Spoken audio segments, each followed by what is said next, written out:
म्हणजे बालेक किल्ला आणि याच्या बाहेरून उत्तर आणि पश्चिमेच्या बाजूला 38-40 फुटाची खोल दरी म्हणजे खंदक होतं.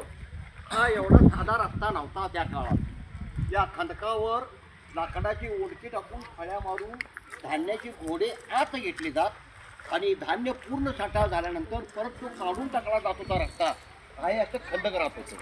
उत्तर आणि पश्चिमेच्या बाजूला हे सगळं घनदाट जंगल असल्यामुळं या ठिकाणी हा बालेक किल्ला आणि बाहेरून एक खंदक, पूर्व आणि दक्षिणेच्या बाजूला लोकवस्ती असल्यामुळं या ठिकाणी खंदक वगैरे नाही आहे.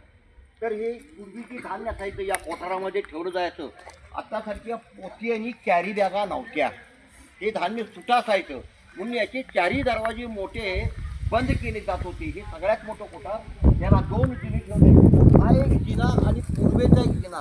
या जिन्यातून धान्य वर न्यायचे, वर झरोके ठेवले, वरच्या झरोक्यातून धान्य खाली सोडण्यात येत होतं. आणि धान्य काढायची जी व्यवस्था आहे, हा पूर्वेचा जो दरवाजा आहे त्या बाजूला, पूर्वेच्या दरवाजाला तळाची खिडकी आहे, त्याचं झाकण काढलं की धान्य बाहेर यायचं. पूर्वीचं सगळ्यात मोठं पीक म्हणजे नाचणी, वरी आणि कमी प्रमाणात भात, अशा पद्धतीनं त्या काळातलं या ठिकाणचं पीक असायचं. तर 3 कोठार आहेत. 3 कोठाराला गंगा, जमुना, सरस्वती अशी नावं पण देण्यात आली. तर या 3 कोठारामध्ये मिळून 25,000 खंडी धान्य, 21 पोत्याला 1 खंडी म्हटलं जातं. म्हणजे 5 लाख टनाचं धान्याचा कोठार या पाण्याच्या किल्ल्यावरती गंगा, जमुना, सरस्वती ही 3 कोठार आहेत.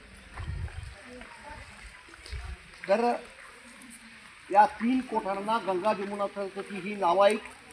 हा बालेक किल्ला तटबंदी म्हणजे याच्या बाहेरून उत्तर आणि पश्चिमेच्या बाजूला एक खंदक होतं. 3 कोठारामध्ये मिळून 25,000 खंडी धान्य म्हणजे 21 पोत्याला 1 खंडी म्हटलं जातं. म्हणजे 5 लाख टनाचं धान्याचा साठा या ठिकाणी होत होता. ही जे बालेक किल्ला आहे, हा बालेक किल्ला बांधतापूर्वी वारंवार ढासळत होता, पडत होता. म्हणून एक तेलीन घराण्यातील बाळंतबाई या ठिकाणी बळी द्यावी लागली. त्याच्यानंतर या बालेक किल्ल्याचं बांधकाम पूर्ण झालं. पन्हाळा किल्ला 900 वर्षापूर्वी आणि आदिलशाच्या काळात हे पन्हाळा किल्ल्याचं सगळं वैभव उभारण्यात आलं. परंतु हा जो बालेक किल्ला आहे, भोजराजाच्या काळात वारंवार ढासळत होता, पडत होता.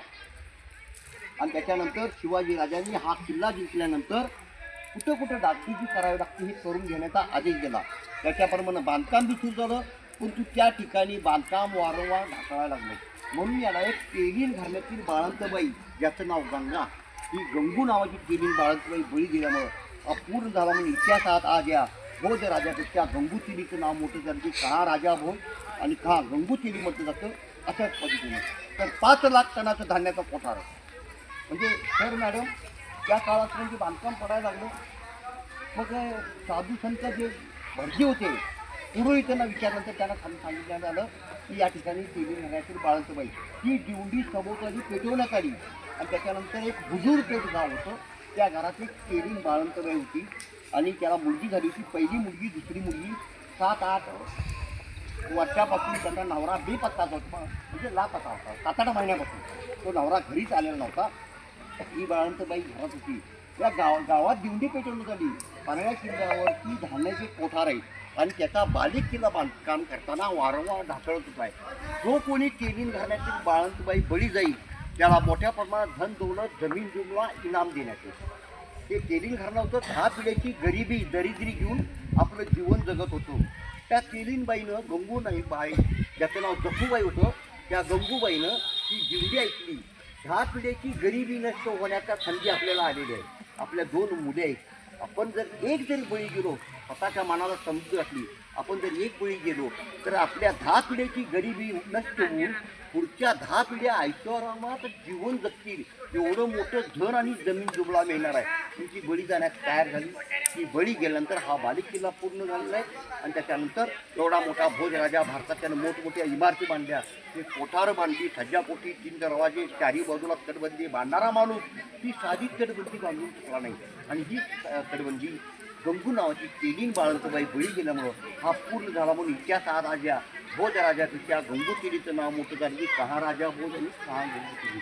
5 लाख टनाचं धान्याचं कोठार, 3 कोठार आहेत गंगा, जमुना, सरस्वती. ती पाहून घेऊन बसमध्ये बसता आपण निघूया.